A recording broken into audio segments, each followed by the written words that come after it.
Sir ರಾಜಕೀಯ ಆರೋಪ ಒಂದ್ ಕಡೆ ಆದ್ರೆ ಎಲ್ಲಿ ಬೀಳ್ತು ಅಲ್ಲಿ ಮರಗಳು ಬೀಳ್ತಾ ಇದಾವೆ ಸರ್. ಇವತ್ತು ನಿಮ್ ಮನೆ ಎದುರುಗಡೆನೆ ಸರ್ ಕಾರ್ ಮೇಲೆ ಮರ ಬಿದ್ದಿದೆ. ಅನ್ಫಾರ್ಚುನೇಟ್ ಅದು ಜಸ್ಟ್ ಮಿಸ್ ಆಗಿ ಒಬ್ಬ ಉಳಿದಿದ್ದಾನೆ ಸರ್. ಬಸ್ ಸ್ಟ್ಯಾಂಡ್ ಬೇರೆ ಬೇರೆ ಕಡೆ ಎಲ್ಲ ಬಸ್ ಸ್ಟ್ಯಾಂಡ್ ಬಿದ್ದಿದೆ. ಒಂದೇ ಮರಗಳು ಬೀಳ್ತವೆ ಪ್ರತಿ ವರ್ಷ ಇದಾದ್ರೆ ಮರ ಪ್ರಕೃತಿ ನೋಡ್ರಿ. ಮರನ ಯಾವ್ದು ಮರ ವೀಕು ಯಾವ್ದು ಮರ ಸ್ಟ್ರಾಂಗ್ ಅಂತ ಅಲ್ಲ. ಮರನೆಲ್ಲ ನಾವು ಹಂಗೆ ಯಾಕೆ ಕಟ್ ಮಾಡಕ್ಕಾಗಲ್ಲ. ನಾವು ಒಂದು ಟೀಮ್ ಇದೆ, ಎಲ್ಲಾ ಕಡೆ ವಿಸಿಟ್ ಮಾಡ್ತಾ ಇರ್ತಾರೆ. ಆ ಮರ ವಯಸ್ಸಾಯ್ತು ಬಾಗೋಗ್ತಾ ಇದೆ ಅನ್ನೋ ಸಂದರ್ಭದಲ್ಲಿ ಕೆಲವೊಂದು ಟ್ರಿಮ್ ಮಾಡಂತ ಕೆಲಸ ನಾವು ಮಾಡ್ತೀವಿ. ಈಗ ಕೂಡ ನಾನೇ ಒಂದು ಕಣ್ಣಲ್ಲಿ ನೋಡ್ಕೊಂಡು ನಾನು ನೋಡಿದ್ದೀನಿ. ಅದಕ್ಕೊಂದು ಮರ ಕಟ್ ಮಾಡ್ಬೇಕಂದ್ರೆ ಒಂದು ಸಿಸ್ಟಮ್. ಮರ ಕಟ್ ಮಾಡೋದು ಬಿದ್ದ ತಕ್ಷಣ ಕಟ್ ಮಾಡ್ತೀವಿ ಅದನ್ನ ಕ್ಲಿಯರ್ ಮಾಡೋದು.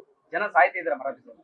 ಈಗ ಹಂಗಂತ ಪಬ್ಲಿಕ್ ಕೈಲಿ ಎಲ್ಲ ಕಂಪ್ಲೀಟ್ ಮರ ತೆಗೀಲಿ ಅಂತ ನೀವೆಲ್ಲ ಯಾವ್ದು ಒಣಗಿದ ಮರಗಳು ಯಾವ ಬೀಳುವ ಮರಗಳು ಅದನ್ನ ಅದು ಗಾಳಿ ಯಾವ ರೀತಿ ಗಾಳಿ ಬರ್ತದೆ ಅಂತ ಯಾರಿಗೂ ಗೊತ್ತಾಗಲ್ಲ. ಗಾಳಿ ಯಾವ ರೀತಿ ಗಾಳಿ ಆಗ್ತದೆ ಅಂತ ನೋಡ್ರಿ.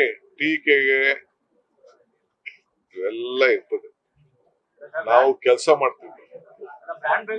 ಟೀಕೆಗಳು ಸಾಯ್ತವೆ, ನಮ್ ಕೆಲಸಗಳು ಉಳಿತವೆ. ಈಗ ಬ್ರಾಂಡ್ ಬೆಂಗಳೂರು ಮಾಡ್ತೀವಿ ಅಂತ ಹೇಳಿ ತಾವು ಬಂದ್ರಿ. ಇದೇ ತರದ ಪರಿಸ್ಥಿತಿ ಬಿಜೆಪಿ ಸರ್ಕಾರದಲ್ಲಾದಾಗ ನೀವೇ ಸಮಿತಿ ಕೂಡ ಮಾಡಿದ್ರಿ ರಾಮಲಿಂಗ ರೆಡ್ಡಿ.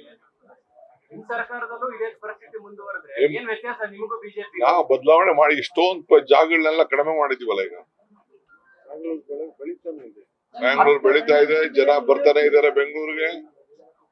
ವೆಹಿಕಲ್ ಗಳೆಲ್ಲ 1,05,00,000 ವೆಹಿಕಲ್ ಆಗಿದೆ.